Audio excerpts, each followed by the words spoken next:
Prospective analysis ini posisinya di sini. Posisinya di sini. Untuk menentukan tentang intrinsic value.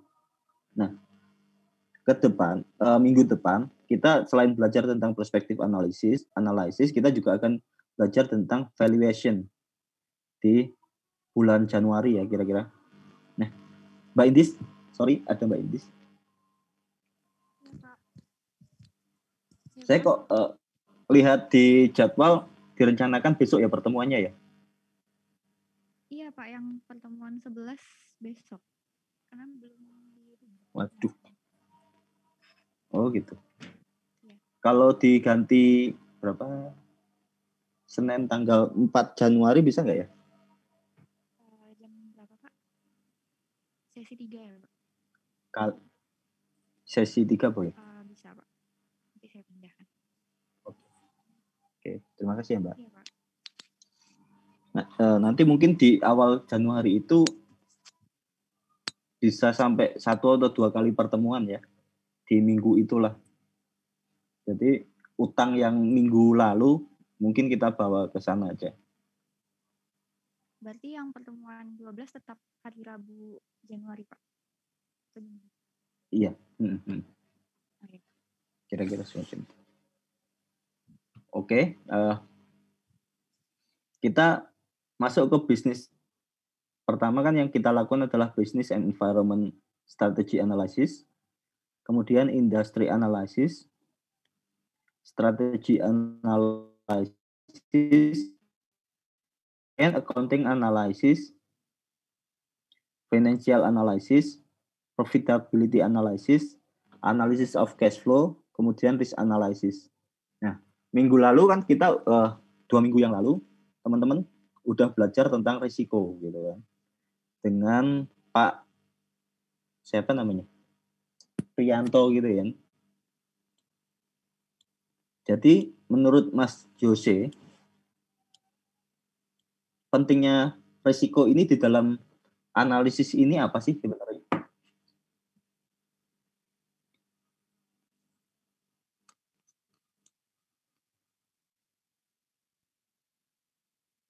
Analisis kita ini apa? Analisis laporan keuangan.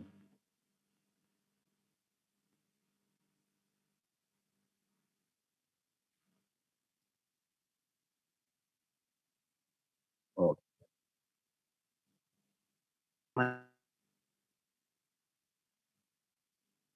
Oke. Untuk mereduksi risiko tersebut ya. Kemudian Mbak Aroyan udah dengerin kemarin? Aroyan hilang. Oke. Mbak Indis saja deh. Jadi menurut Mbak Indis risiko itu apa sih, Mbak?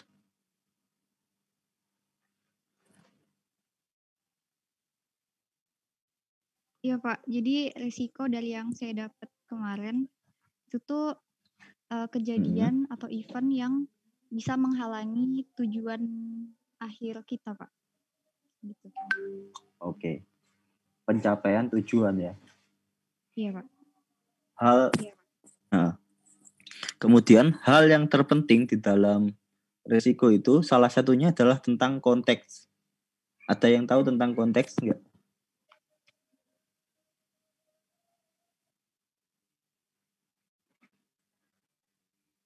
Nah, contoh ya. Ini risiko adalah sebuah kejadian yang mungkin terjadi. Bila terjadi, maka akan mengganggu pencapaian tujuan kita. Ada sebuah risiko terjadinya kebakaran. Kebakaran itu adalah kejadian ya. Kebakaran adalah kejadian. Namun ada risiko tidak selalu terjadi kan. Bisa 10 tahun sekali, bisa 2 tahun sekali dan sebagainya. Nggak tentu kejadiannya kapan. Hal yang penting itu salah satunya adalah adanya uncertainty. Maka risiko. Nah, menurut Mbak Indis, kebakaran di gedung Kejaksaan Agung kemarin, beberapa bulan yang lalu itu masuk resiko kita atau bukan? Di kitanya, Pak? Atau enggak? Mempengaruhi tujuan enggak? Mempengaruhi tujuan kita enggak, Pak? Enggak kan? Iya, Pak. Jadi untuk risiko kita harus menilai sesuai dengan konteks. Jadi untuk dalam hal analisis laporan keuangan kita, tujuan kita, perspektif kita di sini ada dua macam kan. Satu sebagai kreditor, ini harus kita tanamkan lagi. Kedua adalah sebagai investor. Sebagai investor. Resiko itu terjadinya di masa lalu atau masa depan kira-kira, Mbak Ismi? Masa depan, Pak. Masa depan, ya kan? Artinya, kalau sudah terjadi, itu menjadi masalah. Sehingga, risiko itu sangat relevan lah dengan apa yang kita lakukan ini. Karena ketika kita katakanlah memberikan hutang kepada salah satu perusahaan, saat ini memberikan hutang, maka ada resiko bahwa uang yang kita berikan tadi tidak bisa tertagih kan? Tidak bisa tertagih. Tujuan kita untuk mendapatkan untung gitu sebagai seorang kreditor dengan bunga dan sebagainya tidak akan tercapai. Maka resiko ini sangat relevan dalam urusan kita ini di analisis laporan keuangan. Karena bahkan sebagai investor, jangan sampai uang yang kita tanamkan, kita tujuannya kan menanamkan uang itu agar mendapatkan untung ya, bisa mendapatkan profit, terus kenaikan equity dan sebagainya. Jangan sampai malah uang kita habis, hangus gitu kan, gara-gara kita menempatkan di tempat yang salah. Di tempat yang salah. Makanya kita perlu untuk melakukan penilaian terhadap sebuah entitas ini ke depan dan ke belakang. Artinya kita harus melihat secara retrospektif maupun prospektif. Prospektif artinya kita harus melihat potensi dari si perusahaan ini ke depan. Apakah menguntungkan atau tidak untuk kita memberikan investasi. Karena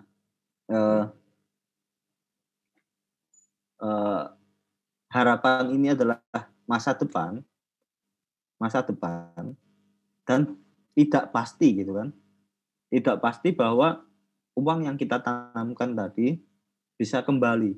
Maka ada resiko di sana.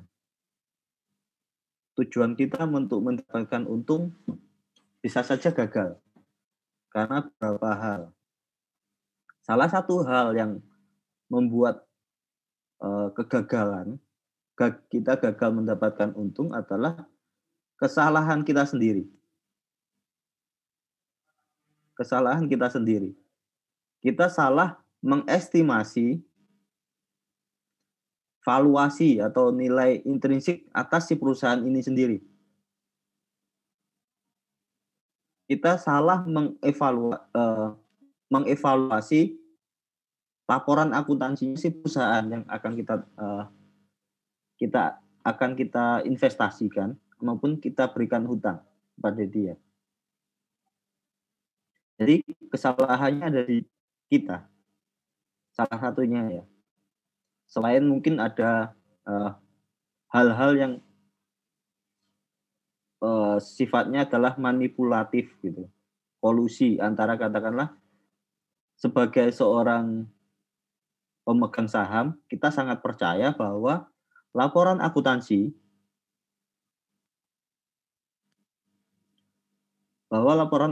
yang disampaikan oleh si perusahaan kepada kita itu udah terbebas dari kesalahan atau ketidakwajaran yang material.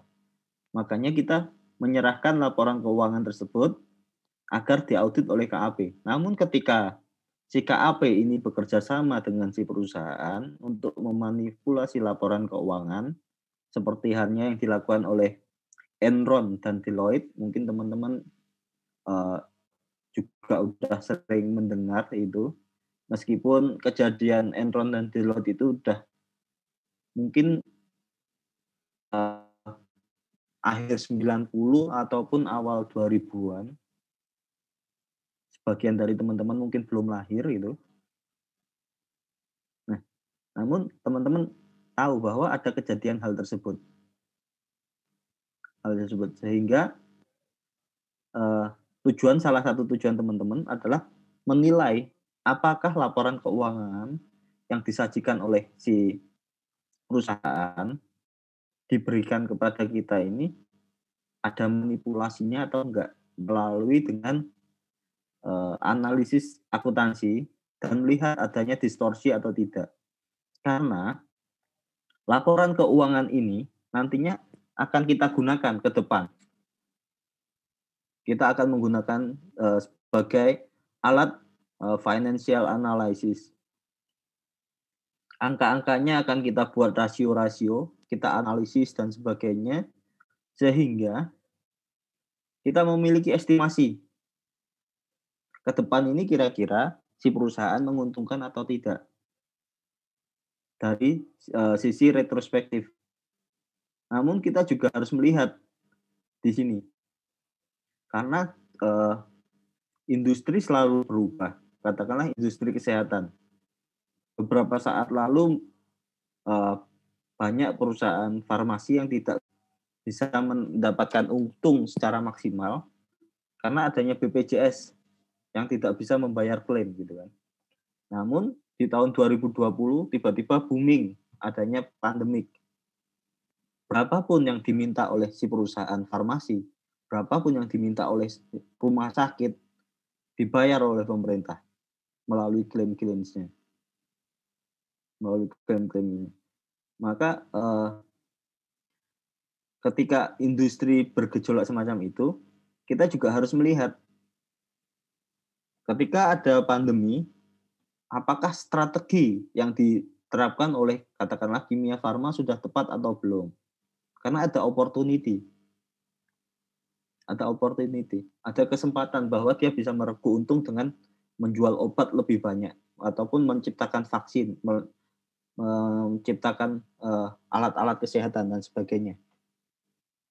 Namun apakah strateginya tepat atau tidak?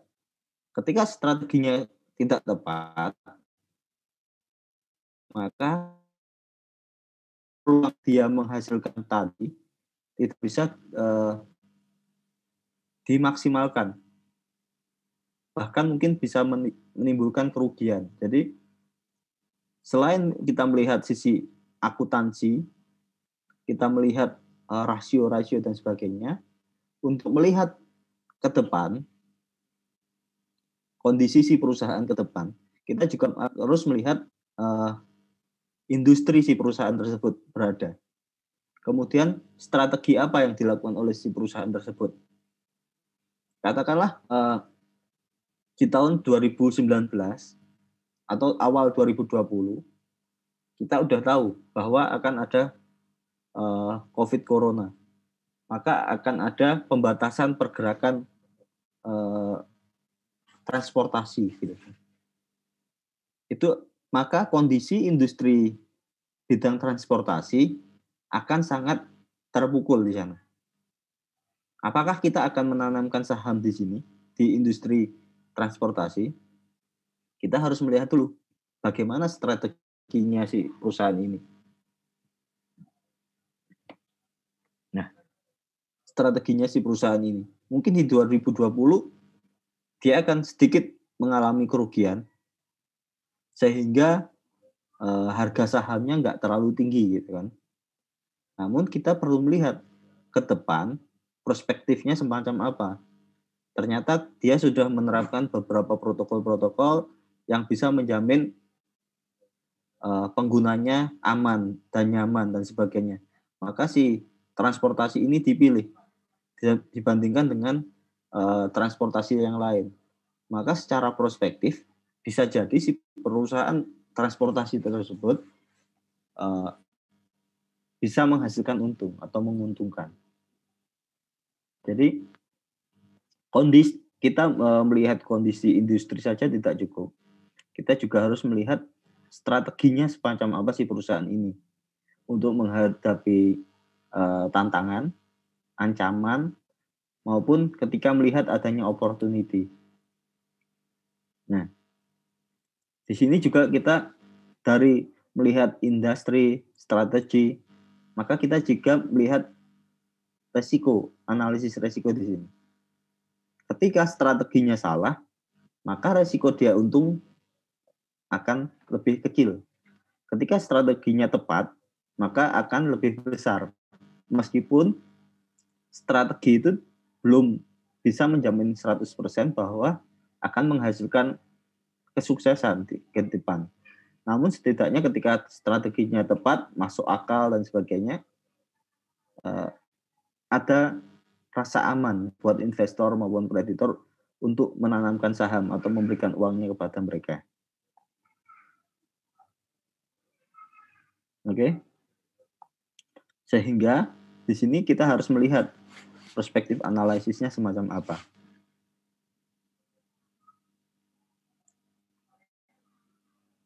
Nah, di dalam belajar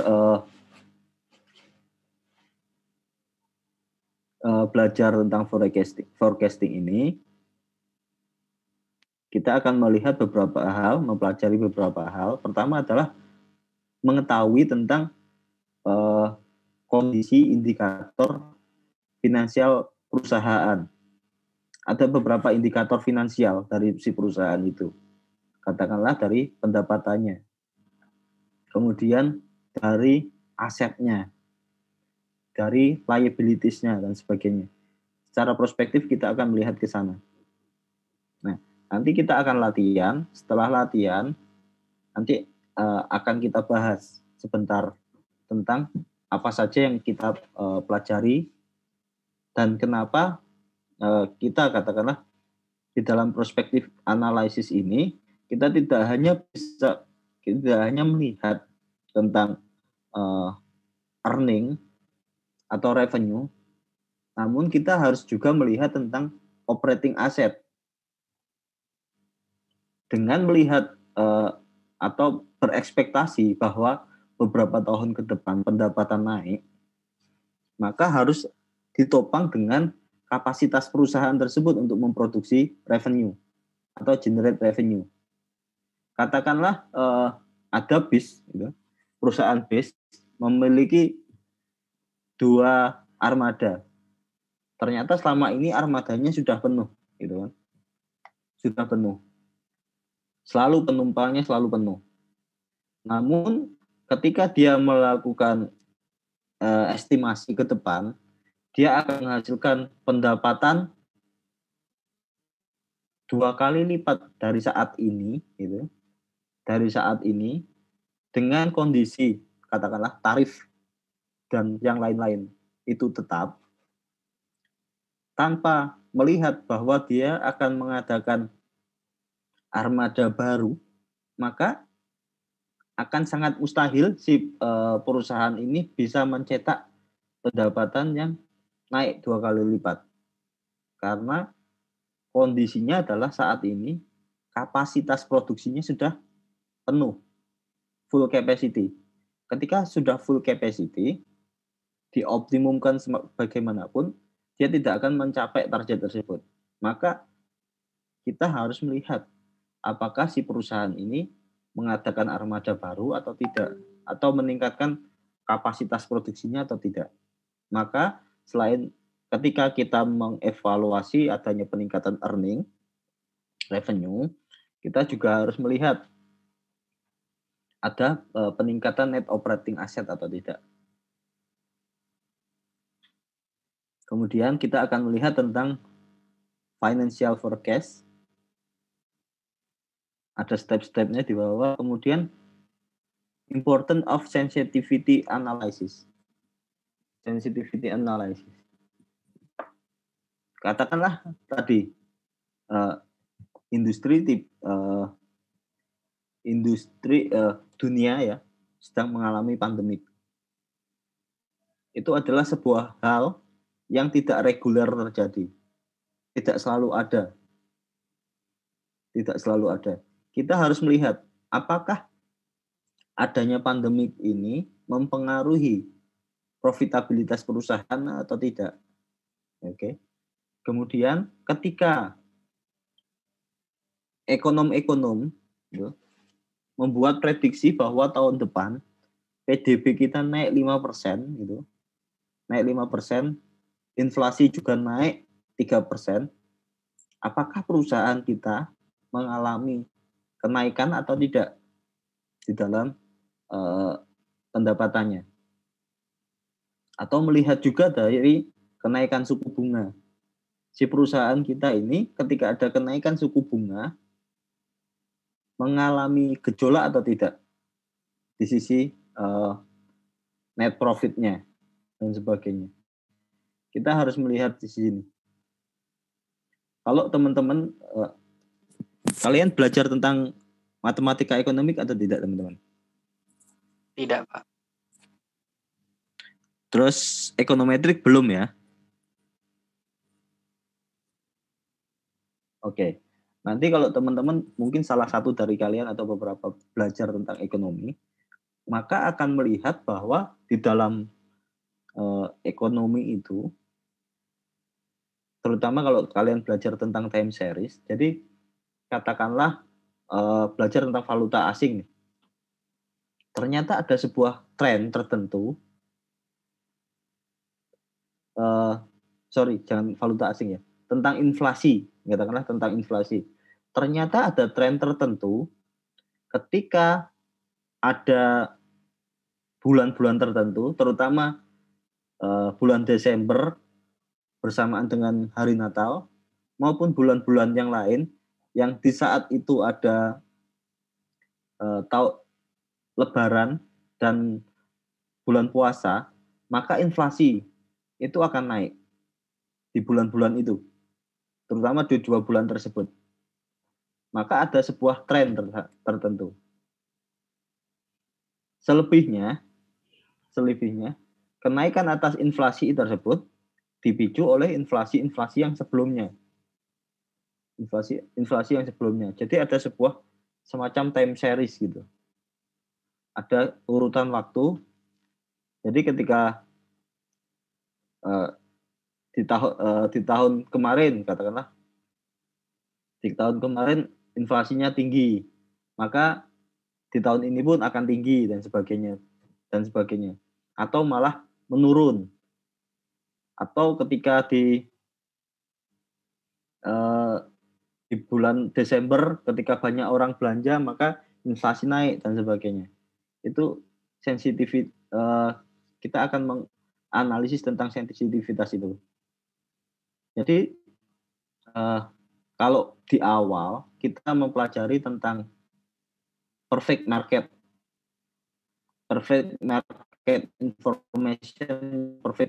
information itu di sana.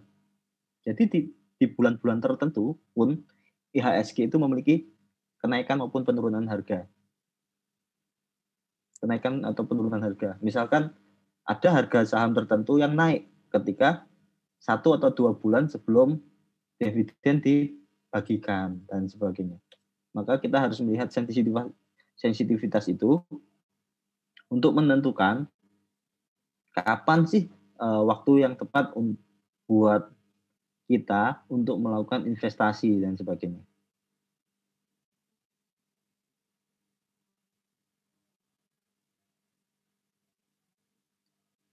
Jadi kita menggunakan informasi yang bersifat historik yang ada di laporan akuntansi dan sebagainya untuk melihat apa yang akan terjadi di depan atau forward looking.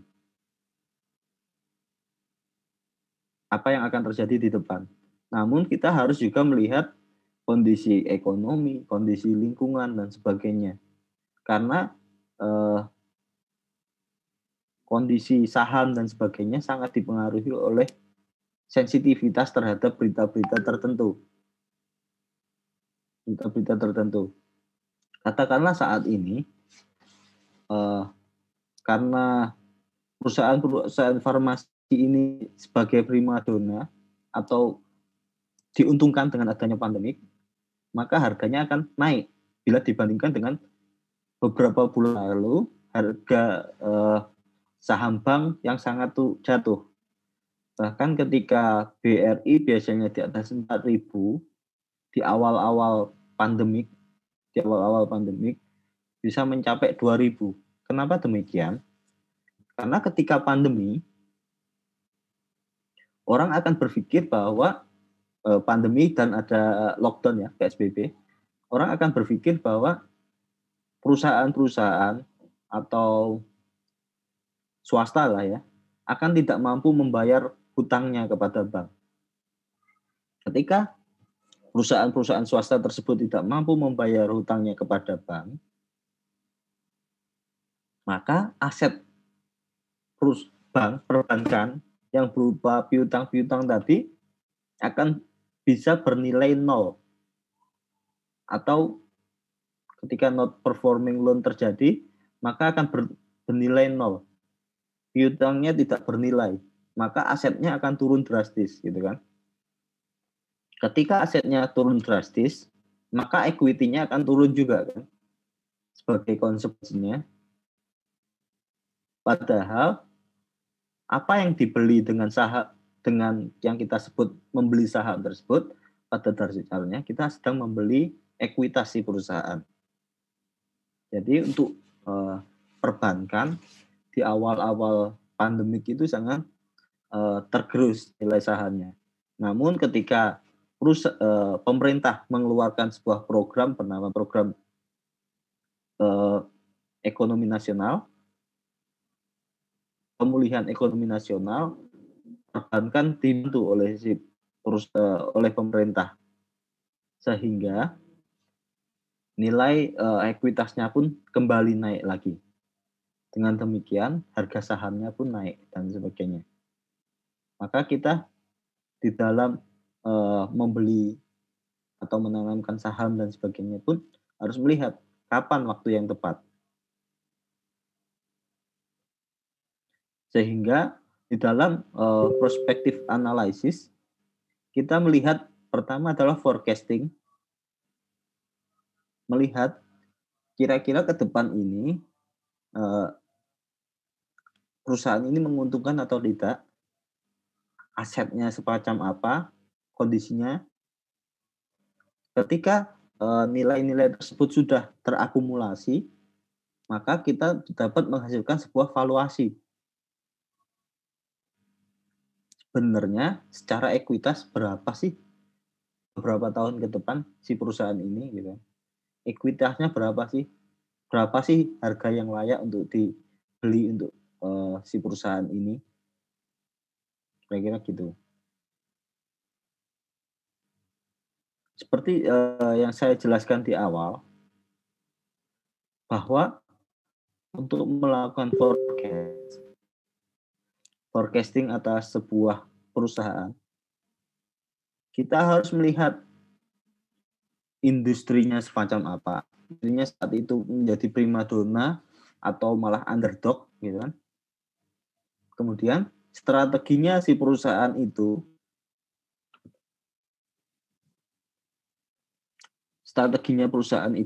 untuk memanfaatkan peluang maupun menghindari atau mengatasi ancaman semacam apa.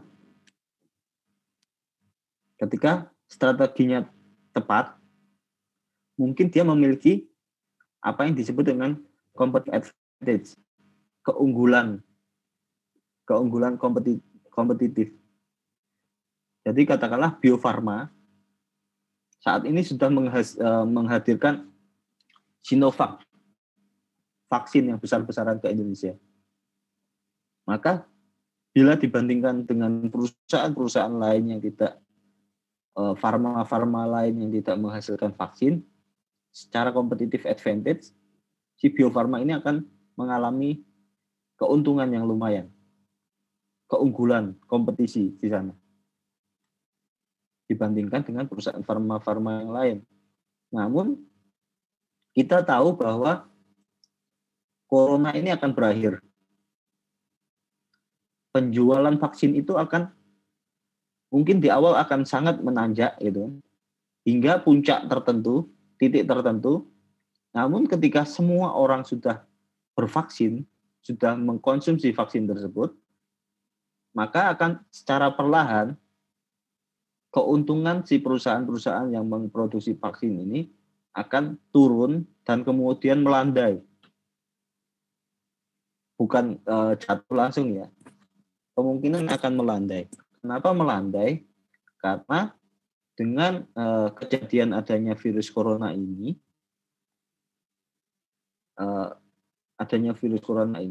kemungkinan ke depan setiap anak yang lahir ada kemungkinan akan mengkonsumsi vaksin tersebut.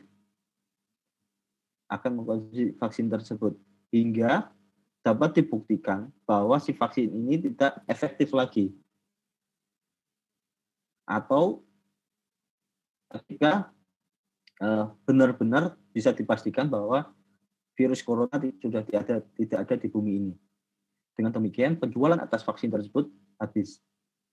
Nah, di sini di dalam perspektif analisis, kita harus bisa melihat kira-kira ke depan itu secara competitive advantage semacam apa, akan bertahan berapa lama. Kemudian, kita juga harus melihat accounting analysis, karena salah satu hal penting yang bisa kita analisis dan bisa kita andalkan adalah laporan keuangan. Misalkan tentang income. Satu-satunya atau salah satunya yang sangat bisa diandalkan adalah tentang laporan keuangan. Dan kita akan melihat di dalam laporan keuangan tersebut implikasi ke depannya semacam apa. Apakah akan tetap menguntungkan atau tidak, dan sebagainya. Nah, untuk dapat digunakan secara layak di dalam pengukuran, di dalam forecasting, sebuah alat ukur itu harus benar-benar tepat. Maka kita di dalam kemarin beberapa saat yang lalu melakukan accounting analysis dengan melihat apakah ada overstatement atau understatement di dalam laporan keuangan tersebut. Karena biasanya kita di dalam melakukan forecasting terhadap pendapatan, kita akan menggunakan salah satunya adalah average growth dari pendapatan tersebut. Misalkan di tahun pertama 100, di tahun kedua pendapatannya 110, di tahun ketiga pendapatannya 140. Maka ada sebuah kenaikan, ada pola kenaikan pertumbuhan dari pendapatan. Maka untuk dapat melakukan mengestimasi ke depan, mungkin kita akan menggunakan rata-rata pertumbuhan pendapatan tersebut sebagai alat yang digunakan untuk mengestimasi pendapatan ke depannya. Namun ketika pendapatan di masa lampau tadi salah, terlalu rendah maupun terlalu tinggi, maka kita akan mendapatkan angka yang salah ke depan, dan sebagainya pun akan mendapatkan angka yang salah. Mungkin pertumbuhan yang salah, angka pertumbuhannya yang salah, atau pengalinya, atau mungkin angka nominalnya yang salah. Ketika angka nominalnya yang salah, maka bisa saja ke depan kita memproyeksinya terlalu tinggi ataupun terlalu rendah.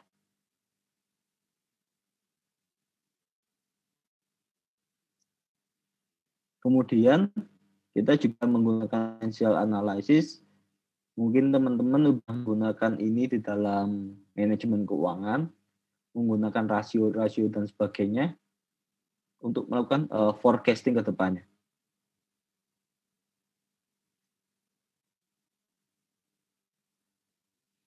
Kemudian di sini di dalam forecasting ini ada teknik untuk melakukan forecasting. Pendekatan terbaik di dalam forecasting adalah comprehensive forecast. Comprehensive forecast ini kita tidak hanya melihat earning forecast atau memperkirakan pendapatannya saja, namun kita harus melihat tentang cash flow-nya. Kemudian kita juga harus melihat tentang balance sheet-nya, neraca-neracanya, aset-asetnya, dan sebagainya. Meskipun katakanlah profitnya tinggi, namun ketika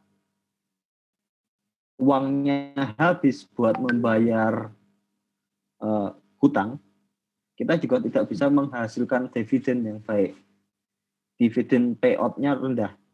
Maka tidak bisa disebut perusahaan tersebut menguntungkan bagi kita sebagai seorang investor.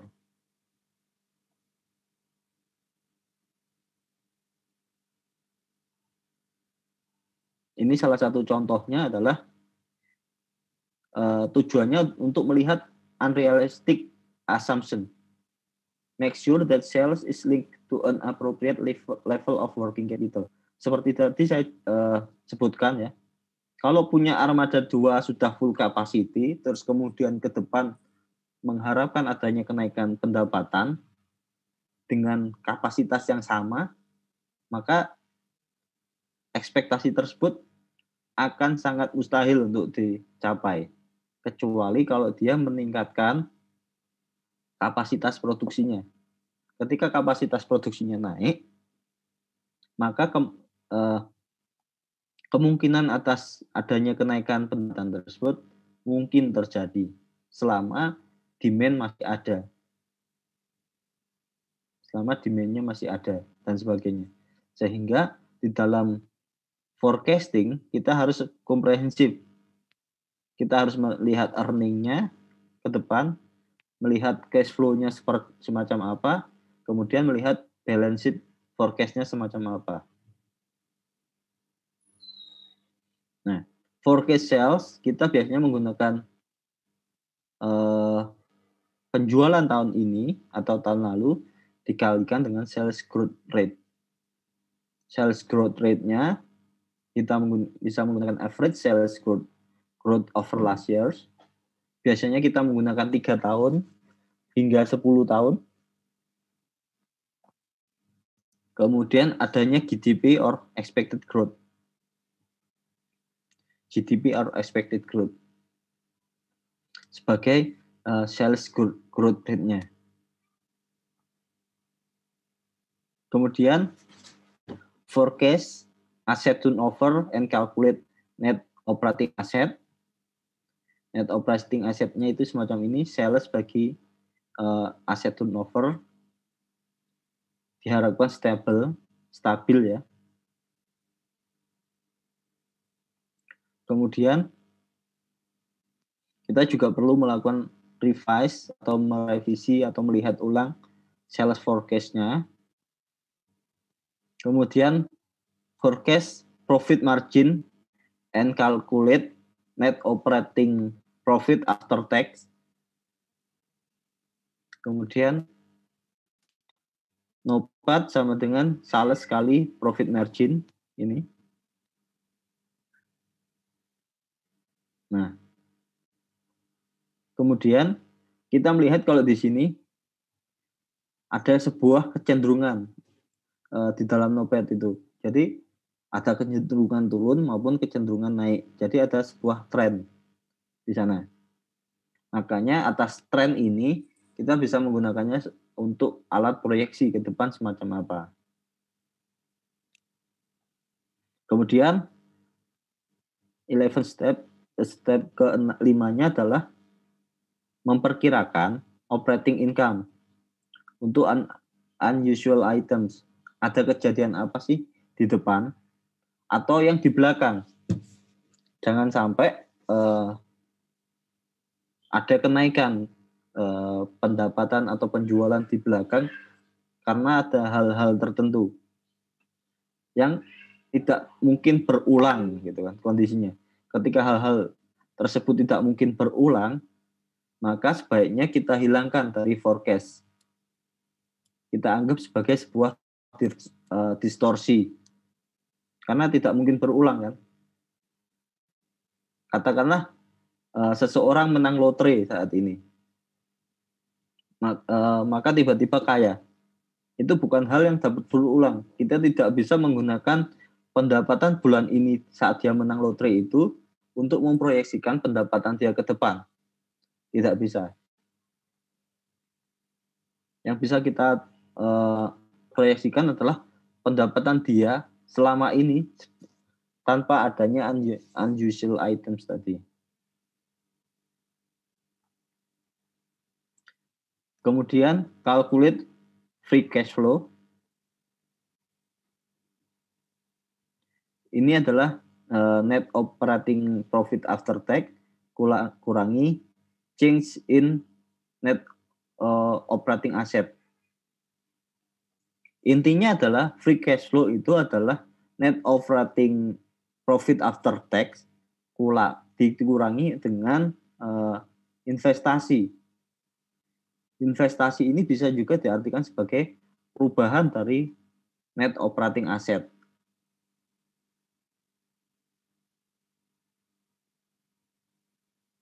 Kemudian forecast net dividend payout. Dividend refer to the transaction with shareholder. Forecast dividend as a percent of NOPAT. Usually dividend payout ratio is quite stable over time. Jadi bisa menggunakan persentase tertentu dari NOPAT. Jadi biasanya kita udah memiliki data ke belakang, kita memiliki data nih. Berapa sih tahun lalu kira-kira dividen dibayarkan, berapa persen dari NOPAT. Persentase itu yang kita gunakan untuk memprediksi ke depan. Kira-kira berapa sih dividen yang akan kita terima bila NOPAT-nya udah kita asumsikan atau kita ekspektasikan. Kemudian check for a build-up financial asset. Misalkan terlalu banyak cash dan sebagainya. Kemudian calculate net payment to debt holders. Ini free cash flow kurangi dividen. Whatever free cash flow is not paid to shareholder is paid to debt holder. So that cash flow minus investment sama dengan free cash flow ya.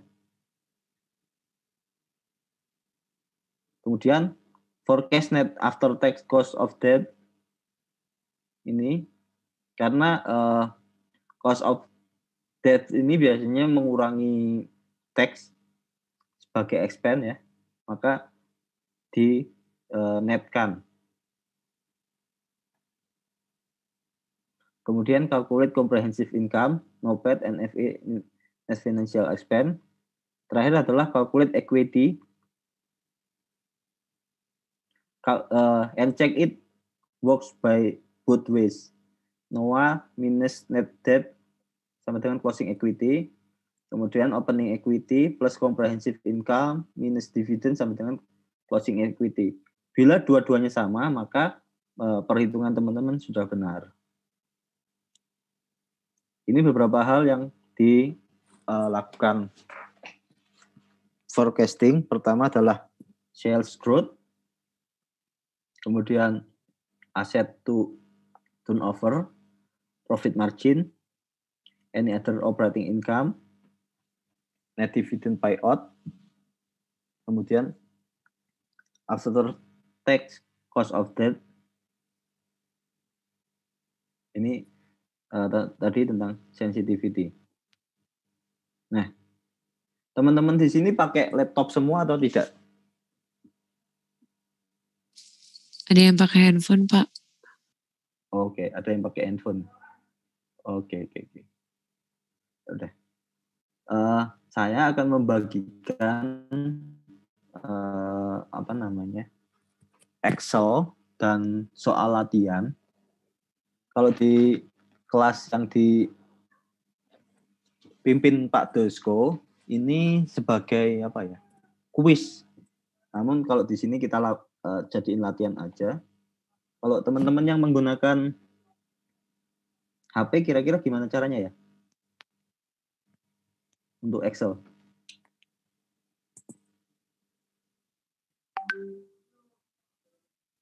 Kalau saya dipindah ke laptop dulu Pak Excelnya. Oh gitu. Dipindah ke laptop dulu Excelnya. Oke. Jadi sebaiknya saya kirim ke Telegram atau di sini? Telegram aja Pak. Telegram Di boleh. Telegram, Pak. Oke. Saya pindah ke Telegram dulu ya.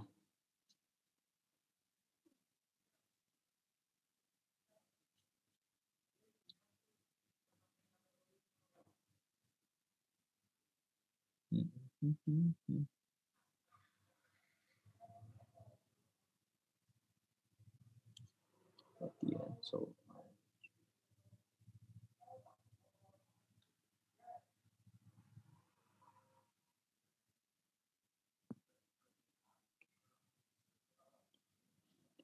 casting copy.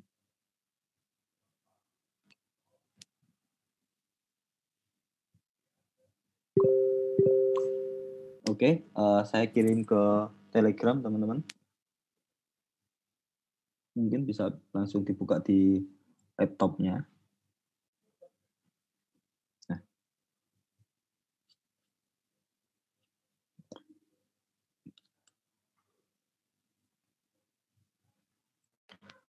Pertanyaannya adalah gini. PT Pharma adalah salah satu BUMN farmasi di Indonesia. PT Pharma memegang peringkat ketiga perusahaan farmasi dengan market size 20% industri farmasi. Dalam menjalankan proses bisnisnya, PT Pharma fokus berinvestasi dalam riset dan pengembangan untuk menemukan inovasi baru, obat-obatan generik dan etikal. Pada tahun 2020, PT Pharma menerima kontrak dan sebagainya ya. Nah, Anda seorang mahasiswa PKN Setan berencana untuk ikut berinvestasi dalam bisnis PT Pharma. Sebelum membuat keputusan berinvestasi, Anda melakukan analisis lingkungan, bisnis, dan strategi. Analisis akuntansi, analisis keuangan, dan sebagainya. Anda mencoba meramal laporan keuangan PT Pharma dalam 3 tahun ke depan. 2020, 2021, dan 2022 dengan dasar laporan keuangan 2 tahun terakhir. Ini sampai 2023 sebenarnya. Kalau di gambarnya ya, 2023. Kemudian salesnya semacam ini selama 3 tahun, ada di soal. Kemudian net operating assetnya ada di soal juga. Profit marginnya ada di soal. Terus kemudian ini semua. Nah, kita kerjakan bersama-sama atau teman-teman latihan dulu? Bersama-sama kayaknya lebih asik, Pak.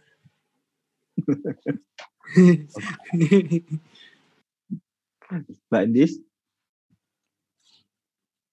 Ya, Pak. Oke. Oke. Kalau sama-sama, nanti izin saya akan nunjuk ya. Siap-siap semua. Siapa yang harus katakanlah mengerjakan di bagian ini, katakanlah di sini. Slash growth rate estimated ini dan sebagainya ya. Jadi soalnya ada di informasinya ada di Excel semua sebenarnya. Nah, nanti silakan ada yang baca di informasinya ada di tabel ini semua lah, kira-kira kayak gitu. Jadi yang di soal ini yang mungkin penting untuk diingat-ingat apa ya? Ini. Cost of debt ini belum ada. Cost of debt-nya 8% ya. Cost of debt-nya 8%. Oke.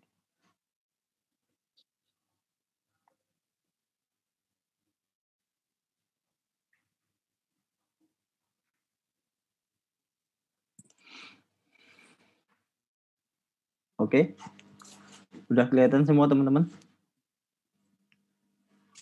Udah, Pak. Oke. Bentar, saya tadi belum absen kalian di aplikasi, saya takut kelupaan.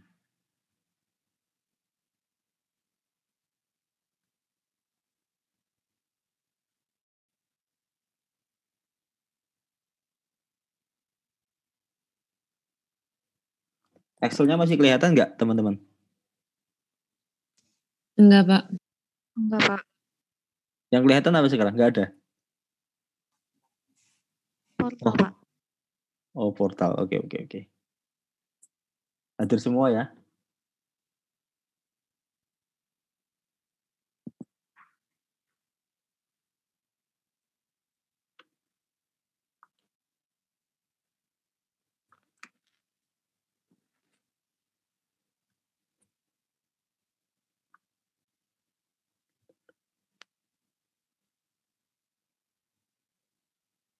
Bentar. Sorry ya. Ngisiin dulu.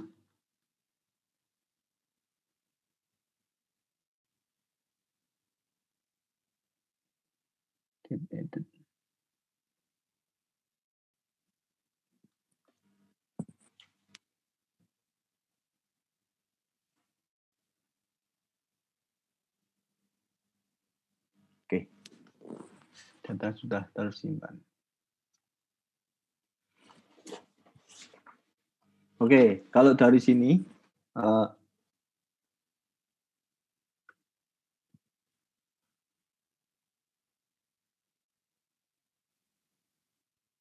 ini soalnya saya copy dulu.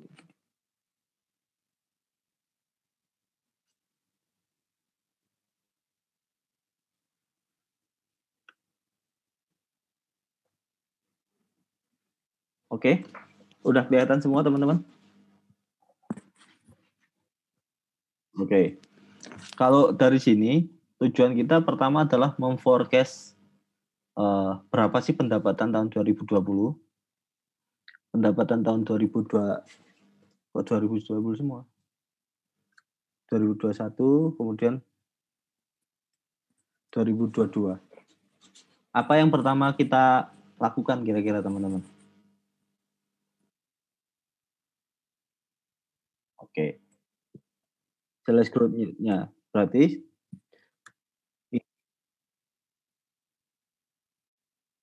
dikurangi dulu dong. Bagi tahun sebelumnya. Ini 9%. Ini 7%. Gitu ya.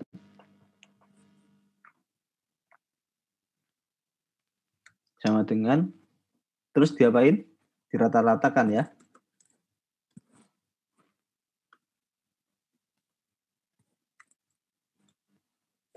Oke. Sekarang kita udah punya rata-rata. Rata-rata sales growth rate-nya per tahun itu 8%. 8%. Terus yang di sini diapain?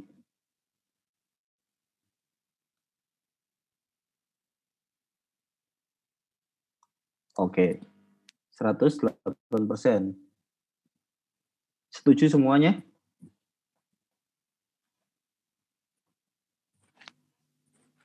Setuju, Pak.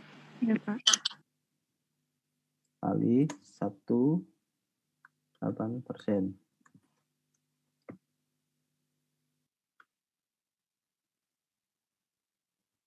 Oke, gitu ya. Kalau yang di sini,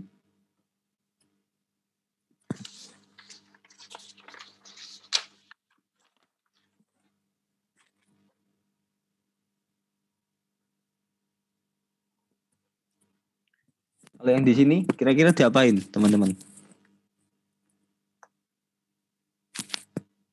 Nah,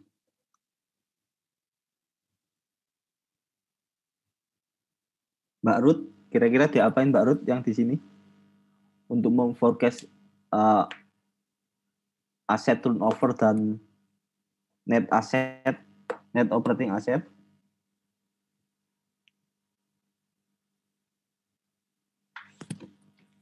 Halo? Iya, Pak.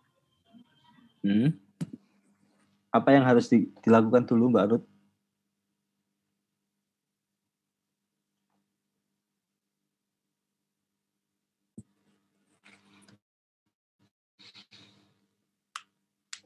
Nilai sales-nya dibagi nilai NOA tahun itu, Pak. Oke. Nilai sales dibagi dengan nilai NOA-nya. NOA. Oke. Dapat nilai 0,9. Kemudian di sini kemudian di average ya. Iya, Pak. Sorry, average-nya malah ini. Didapatkan nilai 1,13.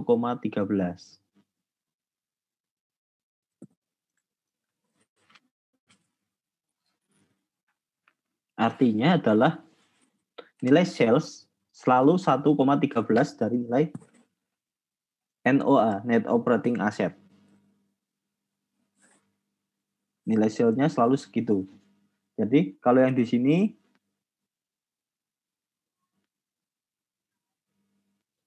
bisa mendapatkan forecast NOA, diapain?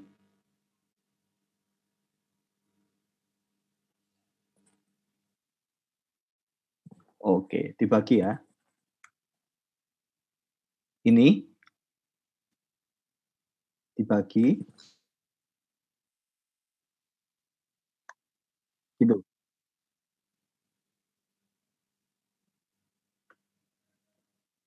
Oke. Oke ya. Dapat semua nilainya. Kemudian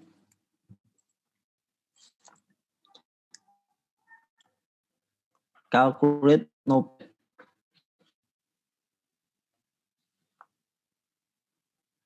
Kalau NOPAT gimana gitunya?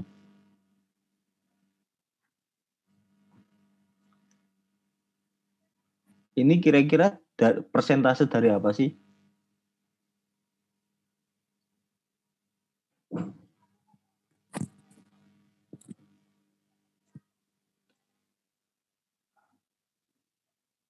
Mbak Andi?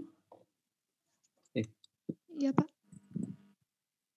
Oke, kalau yang di sini, lihat kursor saya di sini.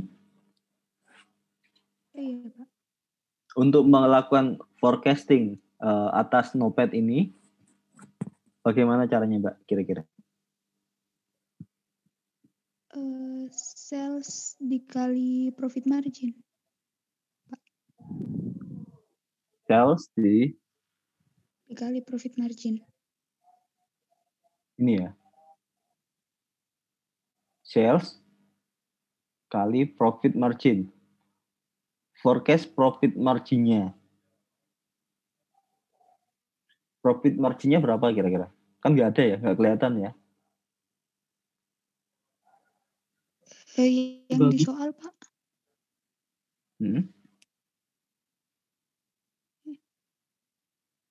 Ada di iya. soal?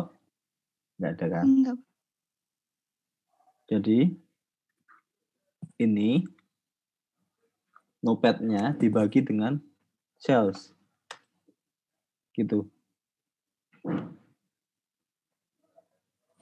Jadi dari sini kita bisa mengestimasi berapa persen sih NOPAT-nya, net operating profit after tax-nya gitu kan.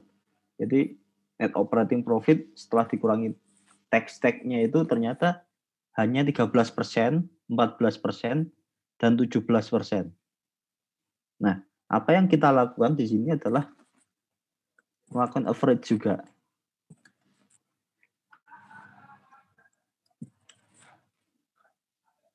Maka di sini kita pasang 15%.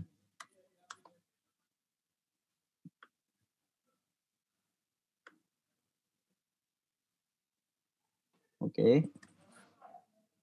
Maka setiap sales dikalikan dengan 15%. Itu. Jadi bisa diperkirakan bahwa net operating profit after tax-nya itu hanya 5%. Kayak gini semacam itu. Kemudian kita perlu untuk menghitung tentang free cash flow. Yep, Mas.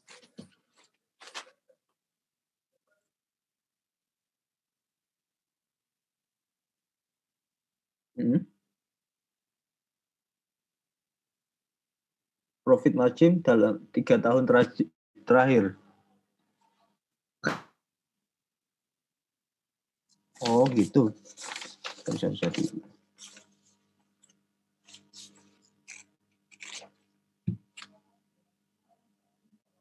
Oh iya. Ya itu. Itu profit marginnya itu, Mas.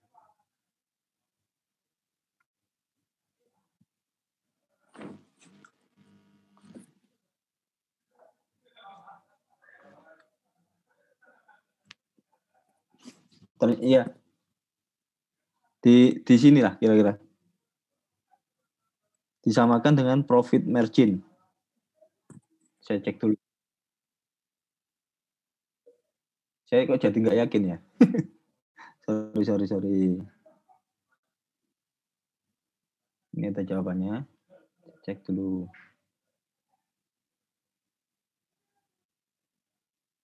Apakah ada yang terlewat dari jawaban saya? Oh ya, disamakan, Mas. Disamakan sama profit. Oke.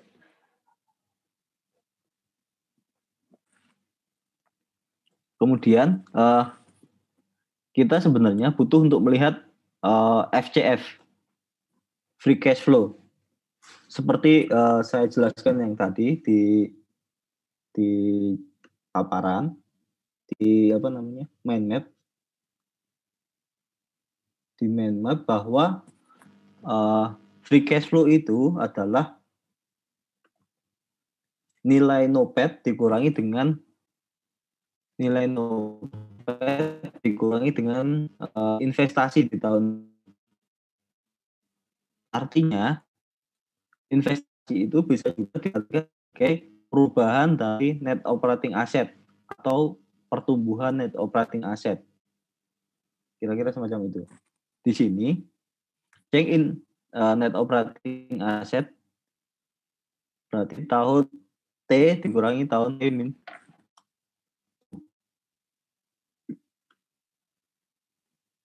Begitu terus sampai akhir. Kemudian free cash flow adalah NOPAT dikurangi dengan net operating asset.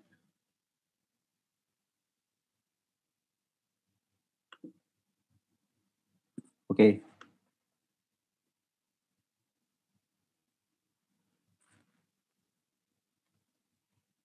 Nah, kemudian dividend paid.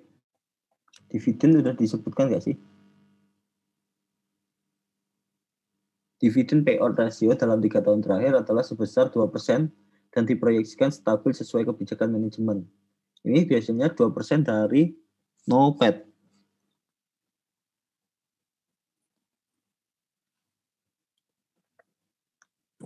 Berarti ini kali 2%.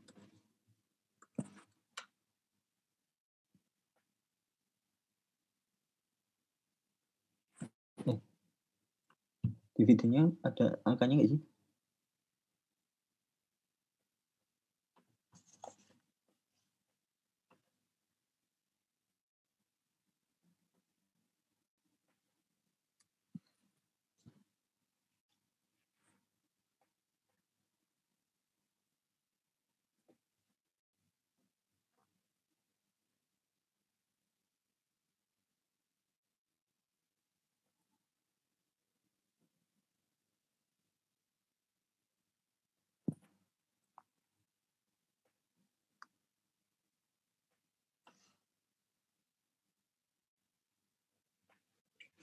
Oke. Untuk dividen kebetulan sudah dihitungkan 5.392 400. Sepertinya saya salah memasukkan. Oh ya, ini. Dividennya sudah ada di soal. Saya menghapus tadi.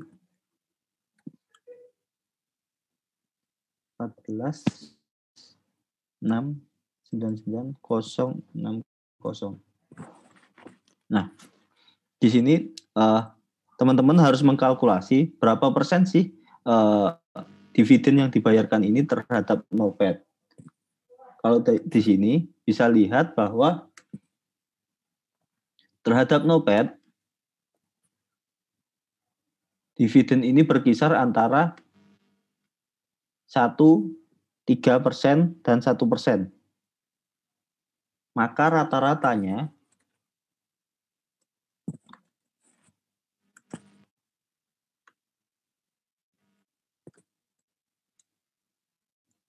%1,65 bisa dibulatkan dengan 2%.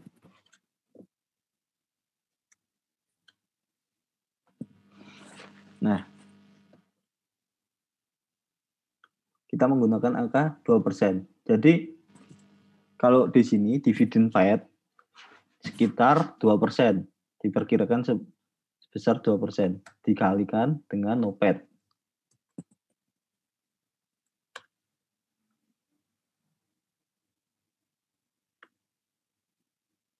Oke.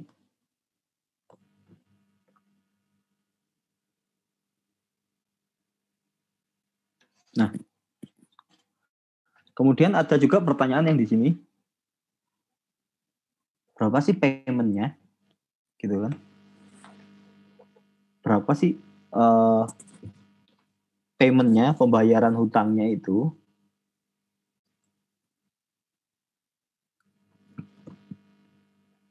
Ada yang tahu, teman-teman? Free cash flow dikurangi dividen apa? Free cash flow. Coba ya.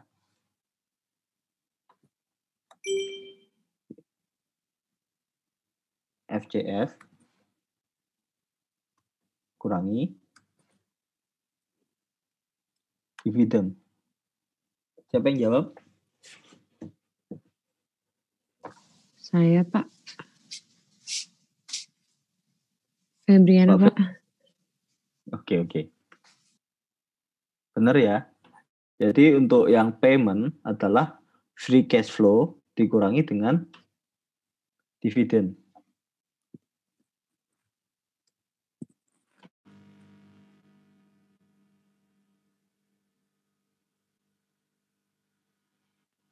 Nah, kemudian di sini kita masih punya beberapa soal lagi, beberapa permasalahan lagi. Pertama adalah tentang opening balance. Opening balance ini diambil di mana, Mas Pak?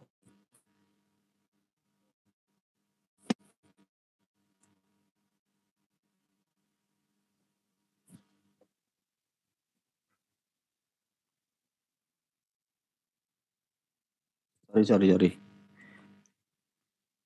Mas Nova masih aktif? Iya, Pak. Nah, di sini untuk opening balance ini diambil dari mana kira-kira, Mas? Dari itu, Pak. Closing debt itu mungkin. Oke. Closing debt ya. Iya, Pak. Kemudian di sini cost of debt-nya berapa kira-kira, Mas? Mas Nopal? Itu, Pak, dari yang 8% itunya, Pak. Dikali sama closing debt-nya itu.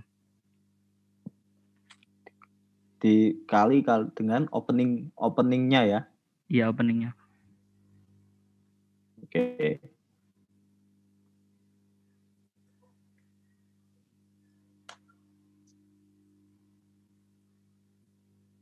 Nah, Pertanyaannya adalah calculate closing date-nya berapa? Mas Nova lagi. Kalau rumusnya kan closing debt sama dengan opening debt tambah Interest. itu Pak. Jadi ya interest dikurangi net payment to defaulters. Oke, berarti Berarti opening balance ini iya ditambah sama itu Pak. Yang interest ya dikurangi sama yang payment-nya payment. itu Pak. Oke, jadi rumusnya begitu terus ya. Iya Pak.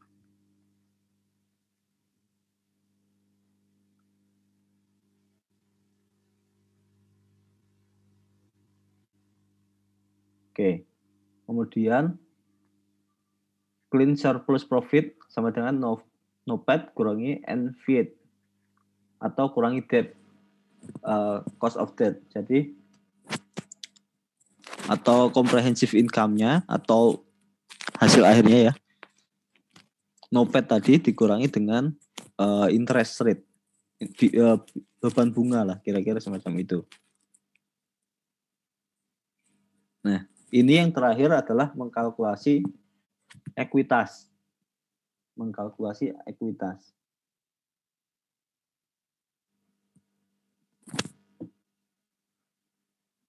Mas Bagus masih ada?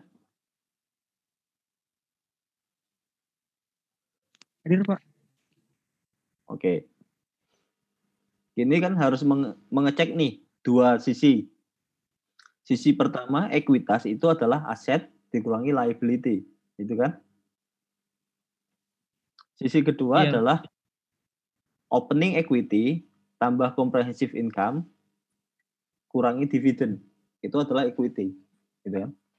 Nah, untuk yang sisi yang pertama, kira-kira menghitungnya dari mana, Mas? Yang dari NOA dikurangi dengan closing debt. Oke. NOA minus closing debt. Iya.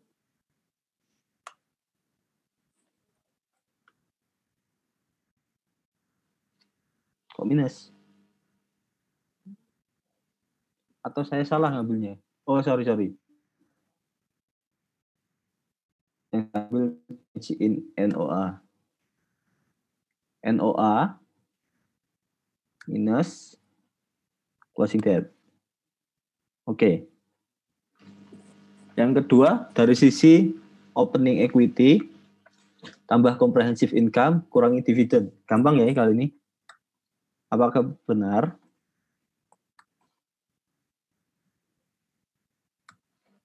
Minus dividen. Oke. Kalau dua sisi gini sama, artinya angka ini bisa dianggap benar lah, kira-kira semacam itu. Nah, kira-kira semacam inilah ketika kita melakukan forecasting di awal.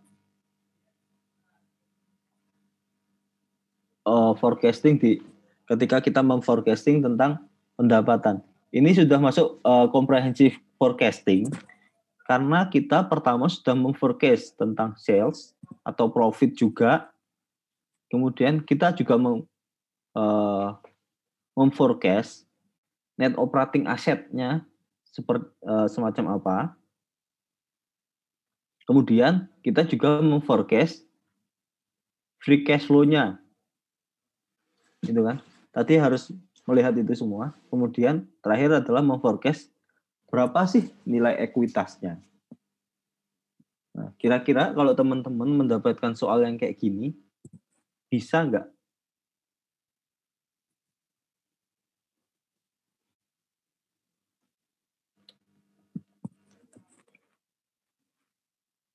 Masih inget nggak caranya kira-kira?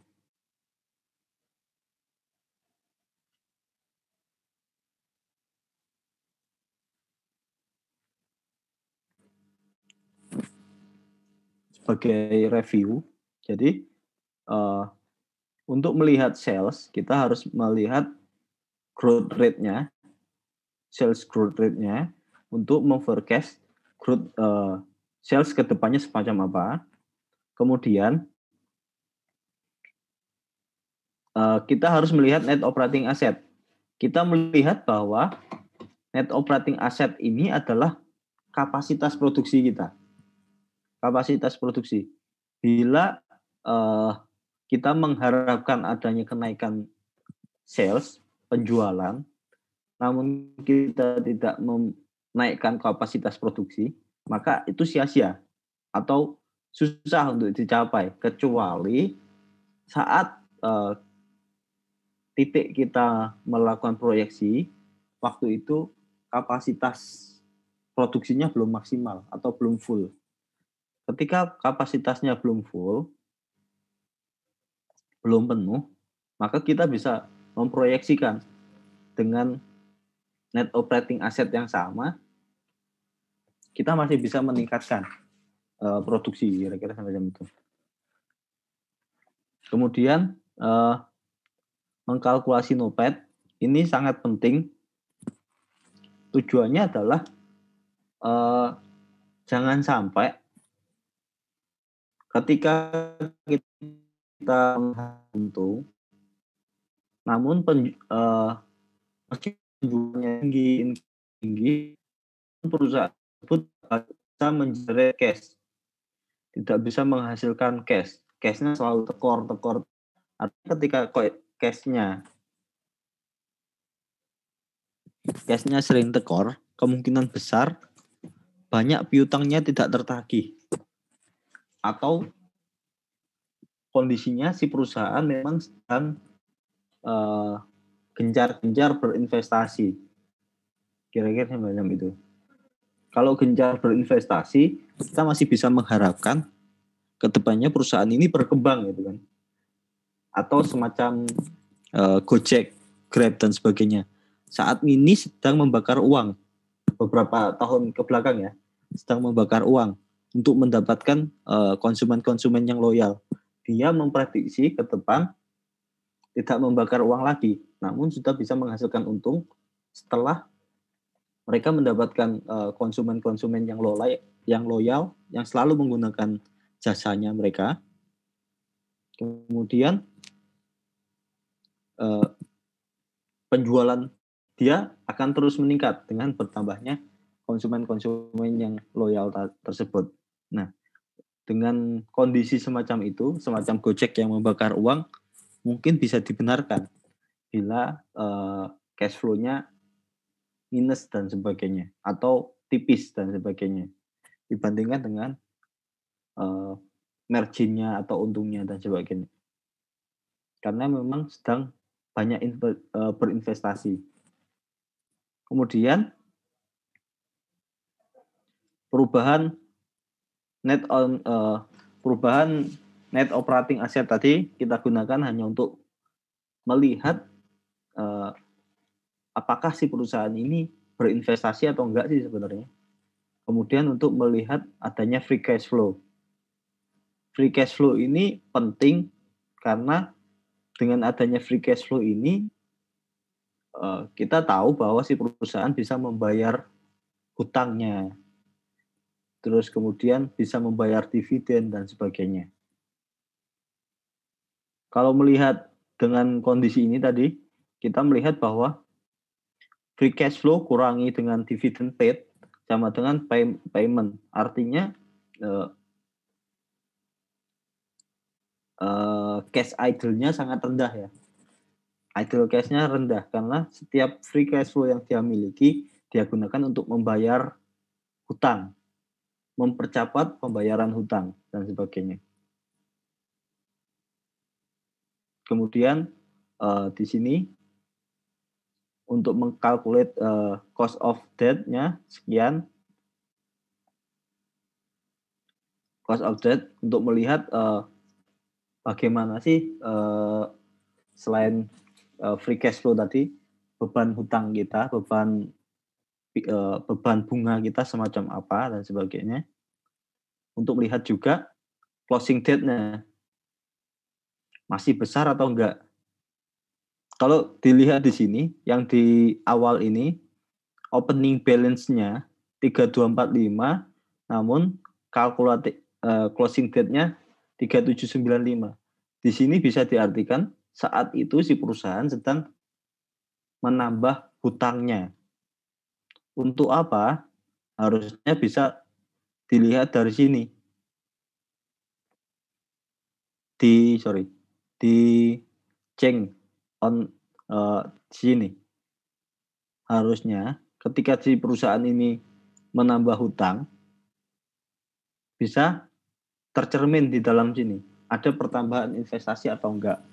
Kalau tidak menambah investasi yang signifikan, uangnya buat apa sebenarnya? Itu yang kita harus mempertanyakan juga nantinya. Kira-kira itu dari soal ini, dan teman-teman sudah bisa menjawab semua ya, hampir semuanya bisa mengetahui cara menjawabnya. Namun belum pernah mengerjakan soal ini ya sebelumnya teman-teman. Belum, Pak. Belum. Pak. Hebat tapi Bang. Kalian udah tahu semua jawabannya. Luar biasa. Oke. Kalian mau PR lagi atau enggak nih? Apa?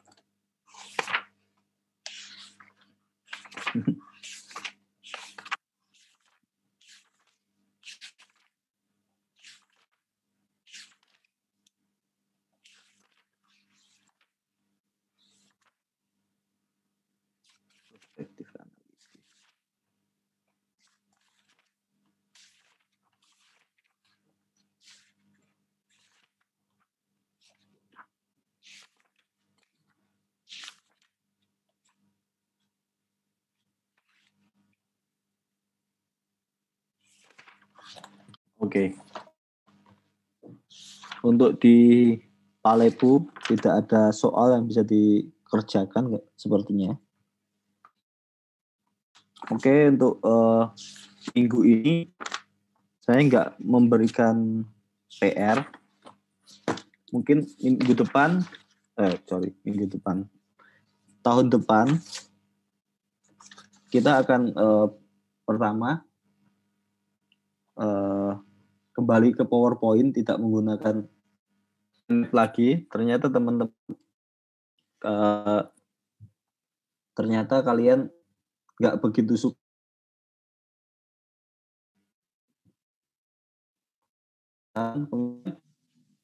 Maaf Pak, putus-putus.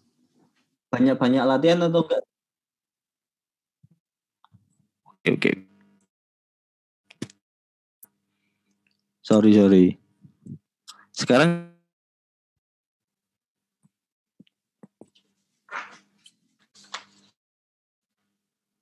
halo? Ya, Pak. Di saya masih putus Pak. Ya.